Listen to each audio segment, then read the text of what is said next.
Hello and welcome to part 2 of building a Dutch cathedral in Planet Coaster. And in this episode, more or less the entire body of the building will be completed, the main shape, the main box and sort of thing, the basic shape of the building will be more or less done, and some of the interior will be worked in, including a queue area for the roller coaster. So that is in the most basic sense what is happening in this video. But in the meantime, lots of detailing is happening, especially with the facade of the building. Now, this facade was the most important thing to get right because that's what would really sell it as this particular building. The sides and the back are not as visible in the park, so I spent less time detailing them, and I think there's less of a need to detail certain parts that aren't really going to be visible or on display as much. That being said, I think I have to go again over my park and see all the things that are not visible and delete them, just because I need the frame rate, as it's starting to get a bit slow. I mean, I mentioned that quite a lot already, but I really don't want it to be so horrible to walk around, and I don't want it to lag too much. I think I am asking too much of the game because I have really pushed the number of assets in this game way too far, and I don't know how much I can really get away with afterwards anymore. I can't tell. So, and another thing to mention about this game, I really need some more sculptures and statues and things. The sculptures that they have given us are very like wide, and that's the problem when it came to designing this building. This building features a lot of medieval looking statues that adorn the front and have, they sort of, the people that they're sculpted look over the crowd, and I really like this view. I've tried to emulate that as much as I could with the Jester statue, but that being said, it's only the same statue repeated over and over again. In the source material of this building, every statue on it, even though they look similar, was completely different, and at the moment there's really no way to emulate that. What I'm really looking for and hoping for is something with an architect, like I've mentioned before, an architectural themed asset thing. But I think it would be really cool to have a sort of Greek theme, like an ancient Greek theme or ancient civilizations themes with things like sculptures and statues and stones and all sorts of ornate features, or or a Gothic one. That would be great. I think that's a bit really specific, but I'm really counting on them being a lot more things available.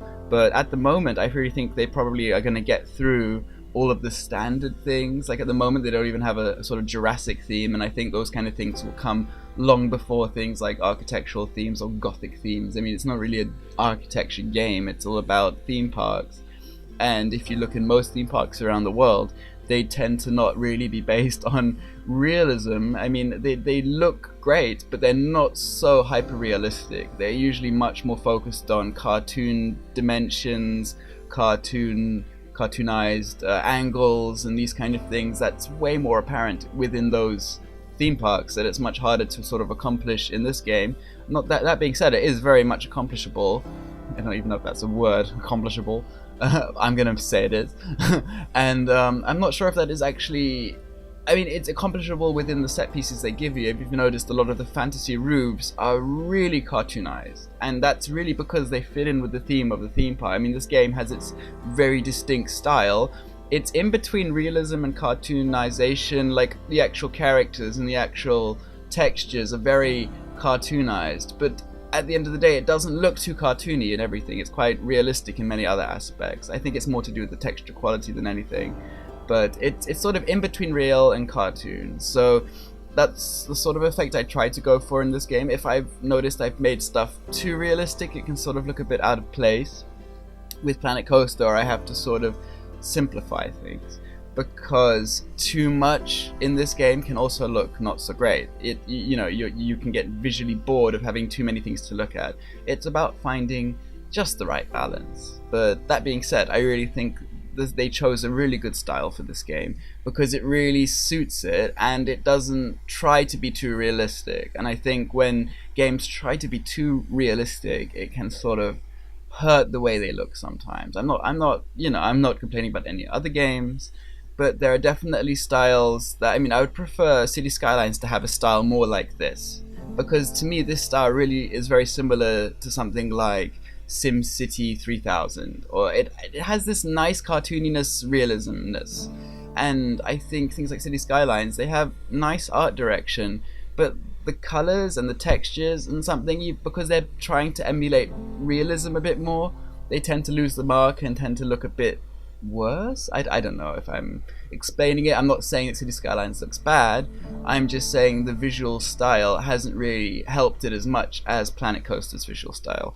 And I know it's not really that important to a lot of people, but for me especially, I think the visual aspects of how a game looks are incredibly important. Like, for one thing that I would say about City Skylines is that I'm not really that happy with the way the buildings and the designs of the vanilla buildings look. I don't think they look that good. Like, I think they don't look that as realistic as I want them for when I'm making a city. And with Planet Coaster, I don't have that problem at all. I don't even sometimes feel like I need mods, because the textures are so good and they have pretty much 90% of what I need to make it with such few assets. That's why I think their style and these kind of things really worked out a lot better for them. That was a huge digression, but I thought, that this is my interpretation of these games. The prettier a game is, I know it's really shallow, but the prettier a game is, the more likely I want to play it. And this is probably why I haven't played City Skylines in quite a long time. I mean, that also, and the fact that because I use so many mods for that game, it's so slow and pointless to use. With Planet Coaster, it just gets slower because I use so many assets. I can't add any mods to this game, so it's gonna stay running pretty okay, thankfully. I know what I'm like, and I know if there was modding available for Planet Coaster, I would be going absolutely crazy with it. I love modding, I am a little bit disappointed that modding is not supported for this game. But that being said, there's so much you can do with what's already there in this game that you can't do in games like City Skylines. For instance, in City Skylines, if you want to build a hospital, well, it has to be their hospital, unless you download an asset. And in this game, I can just make any building I want to make the park look how I want with what's already available. So that's a nice thing that that's a nice way to have it designed. I don't know, I'm digressing a lot, but that's something that really keeps me coming back to playing Planet Coaster. It's just so visually appealing to me. And quite possibly to a lot of you too out there. I mean, of course, I know a lot of people who watch my channel also play City Skylines. A lot of people who play these games will always end up playing City Skylines. So it's a good comparison to sort of make. I'm not saying that City Skylines is a bad game. I'm saying that that's far from what I'm trying to say. What I'm trying to say is that I am a sucker for well-designed games in terms of visual appearance. I mean, it doesn't even make a huge difference to the gameplay, so it's not as important sometimes as gameplay elements, but for me, these kind of games are more important visually than they are working out how to make them run with money and finances and stuff. That's really boring for me. I mean, it can be interesting sometimes, but it's not my thing, and I think that's definitely two ways people approach these games. One's from a management perspective, and the other one's from definitely a design perspective. And there are some really cool, clever people who can do both. And that also, they don't play sandbox mode, but try to make good stuff. And that's something that I don't like to do as much, because less freedom. And that's another reason why I love this game, a huge amount of freedom. So I've been digressing quite a lot from this build, but something you might have noticed while I was rabbiting on about City Skylines is that I've been putting the windows to be displayed on the inside of the building as well. And the only way I can do that is to copy and paste them and turn them around, so you can't actually look through these windows. But it's important to do that because this building is actually going to be enterable, obviously. From the entrance, you can see that people can go inside, and even though not many people will see it straight away, I wanted it to be there. This detailing is a bit crazy, especially with this building. I even went on, as you will see later on in the video, I went on to put, I don't know what they call it, like cross beams for the roof, like wooden beams to hold the roof up. I went a bit that far with it. I think that's a bit much. I might go back and delete a few of them. Again, too much detailing, so there is a point where I might go and change a lot of the things. So, what should I be talking about next? Well, I got a few comments here saying that they wanted to hear more about the Netherlands, and I would love to talk more about the Netherlands, and I will try to do so, but I must warn you guys, I'm not from the Netherlands, and I'm not an expert on the Netherlands. I can just really talk about things that I noticed or that I like or that I remember from my time when I used to live there.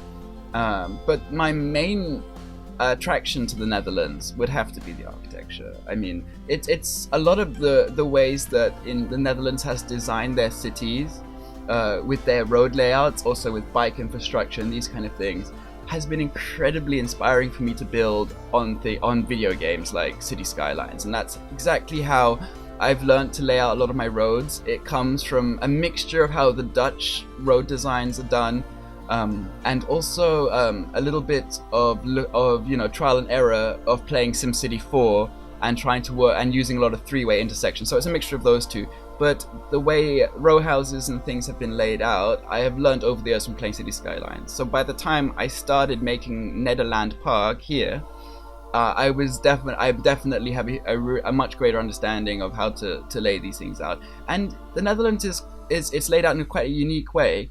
But since I'm from United Kingdom, I really noticed a lot of similarities to the way the Dutch and the British lay out their cities. And I think it's something that's just really cool to see, and the similarities and the differences. And what I've noticed, the main similarity being is that in the UK we also have really, really small buildings. Like, we also are quite a petite country, although we're quite a huge country actually, but it's quite cramped in the UK and everything's squeezed together, a bit like the Netherlands, and you get these small row houses that are similar in design, although they're not quite the same. And I quite like seeing those differences when I go to other European countries. In Germany here, I've noticed that everything is much larger. It's similar, but there's less emphasis necessarily on row houses and more on these large timber framed houses and things. Although there are similarities everywhere, and London, you can also say London is a lot like Paris as well. Anyway, I'm digressing. What I like about the way the Netherlands is done is that they fit so much into such a small area, and they utilize every space. Like, there's not really a lot of wasted space. Everything has a purpose, everything works out in harmony, and sometimes it really feels like it's designed in a way to make you feel comfortable. I've noticed a lot of the problems in the UK, it was that we designed a lot of our things after the war, and we were the first country to industrialize. So we had a lot of things designed very hastily, very quickly, that caused a lot of problems later. And I think in Holland it happened a bit later, or not everything, but a lot of it happened a bit later, and they had a lot of extra things that they can plan and look at other countries doing things wrong, like the United Kingdom, and plan accordingly. In fact, I think most countries in Europe looked at how England did and improved on it because they had that reference point. England didn't. So that's why I really admire the way the Dutch do a lot of their designing, is because it's looking at trial and error and looking at things that haven't worked and have worked and improving upon them. And sometimes I really feel in England they're just like, oh, that's good enough. Let's not improve on that. That's fine. And I think it's that in Holland, architecturally they strive to be a lot better, and I have to admire them for that. I think it's a really nice way to design things, and it looks very pleasant. So architecturally, it's my favorite way to lay things out. That being said, they have a lot of advantages in the Netherlands for designing, and that main one being within the name Nederland, meaning like the flatlands. Everything is completely flat, and this is exactly my favorite way to approach City Skylines or any simulation game starting on flat land. You'll notice how much easier it is to build and lay things out on flat land. When things start to get hilly, it becomes a bit more tiresome and troublesome and difficult. So maybe that's the reason why the Netherlands is really nicely laid out in many parts. Then again, I can't talk for the entirety of the Netherlands. I've only been to a small section of the Netherlands. I haven't really been all around the entire country, and I'm sure there are many places that have different layouts, like square grids. In fact, I think the grid system was invented by the Dutch, according to a Dutch person telling me that. I'm not entirely sure. I thought the Americans invented it. But I think Rotterdam has that system, and it's a bit more of like a normal city. I don't know, and I'm digressing quite a lot. But when I say layout, I mean cities like Utrecht and Amsterdam. What is really interesting is if you walk around the older Dutch cities, they are laid out in a sort of C shape, or like a sort of circle, semicircle. I don't know how, sort of just a spider web. So you can walk around one street and end up in a circle without realizing. And that's really not the way British cities tend to be designed. In fact, a lot of people who come visit the Netherlands from the United Kingdom, they walk around in circles and they get lost and they're like, why are we on Herringgracht again? You know, that makes no sense. Or they wouldn't say Herringgracht because they don't know how to say that. And neither do I, clearly, by my pronunciation. But it can be a bit complicated if you don't know what you're doing. Another disadvantage for people coming to visit the Netherlands is that they don't quite get how the system works in terms of how it's laid out and how you have to sometimes cross 3 crossings. One a bike lane, one a road, and then one a tram line. And that's like quite a lot for a street. Like there's so much going on in a Dutch street, for instance in Amsterdam with the trams and everything. It's just so crowded, and if you're not from there or if you don't know how it works, then it can be quite overwhelming. You don't get quite as many problems in that regard as you do in the UK. You just tend to cross one road, one big road, no bike lanes, no tram lines, all of that's underground. So it can be quite difficult for people when they visit. I remember like a lot of my friends and family visiting I would always have to save them from walking right into the bike lane, right into the road. To me it was obvious what a bike lane was, and to them not so much, because you know they just don't have, they have more of the luxury of not having to worry about bikes coming around. So that's the main probably disadvantage of the Dutch road layout, is that it's not very friendly to people who aren't from the area, who don't get it, and can cause quite a lot of problems in terms of that. I mean, it's worse in some cities than others. I mean, Amsterdam is so crowded that it's like, I don't know why people want to even cycle there. I've cycled there, and as long as you don't, I don't know why people would want to go right by Centraal's, Central Station. It makes very little sense to me, because it's just, you might as well walk, because you have tourists coming through the bike lane all the time. That's probably something that really bugs Dutch people, so maybe you can attest if you're from the Netherlands. But that's one thing that I would say is quite complicated about the way the Dutch system is that it's so busy and so many roads that you have to be really careful where you're walking. But that goes without saying for many, many, many cities. It's just really, really extreme in the Netherlands, and probably not even everywhere in the Netherlands, probably just in the main cities. And so yeah, I'm digressing quite a lot, and I've been talking quite a lot today. I have a few more minutes left. It's about 20 minutes long, this video. So what else can I talk about with the Netherlands? What else can I talk about? Well, I'm gonna make a little cheese market on the south side of this building. I don't know if it's the south, on the back side of the building. I'm not quite sure how I'm gonna go about that at the moment, but I've been getting some really nice, some nice people who are friends with me on Steam, who I've never met them in my life, but they message me from time to time, and it's nice. And a lot of them are from the Netherlands, and sometimes I think one person I've completely forgotten the name. I think it's Thrill Designer or Thrill Seeker or something, or Dutch Designer, or someone like that. And they suggested that I build the actual cheese market with the cheese sleighs. I don't know what, I think they're called something else in Dutch, but when I translated it, it was like cheese sleigh. So I'm going to build something a bit like that, some tenty like areas behind there. And what else? What else is really Dutch? I'm trying to think, maybe like a pancake house. Maybe. Snappy Pancakes, and the Dutch like pancakes. So maybe. I don't know. What else could be considered Dutch? I don't know. Just something not too cliche. Something more, maybe more traditional. I don't know. I don't know. But I will be having, I still got some tricks up my sleeves. Things are still working out for the better. I still have to upload a live stream just to show you what I've done. I've done so much since this video, so much since last week that I haven't shown yet, and I just haven't had the time. But hopefully that will all be changing soon, and it all will be heading to you very, very shortly. I'm really sorry about the level my channel has been outputting at the moment, but it's a bit more crazy for me at the moment. Lots more artwork to do, and I feel really, really guilty if I play Planet Coaster, because I should be working. I don't know if any of you have that feeling, but I'm sure a lot of you do. So, That's the pains of being self-employed, I guess. You have to really force yourself to do the work, even when you just want to crawl into your bed and die. So, shouldn't my episode be up by now? It's over 20 minutes. Yeah, I don't know. And I digress, and I think I want to really leave it here.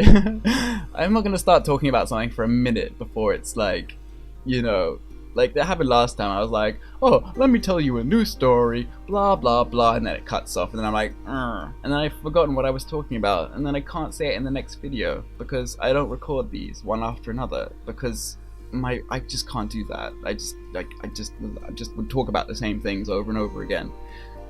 That being said, it should be really should be over soon. Like, yeah. Well, yeah. Another 2 minutes? Really? Okay. Sorry for that little journey into my subconscious about ending the video.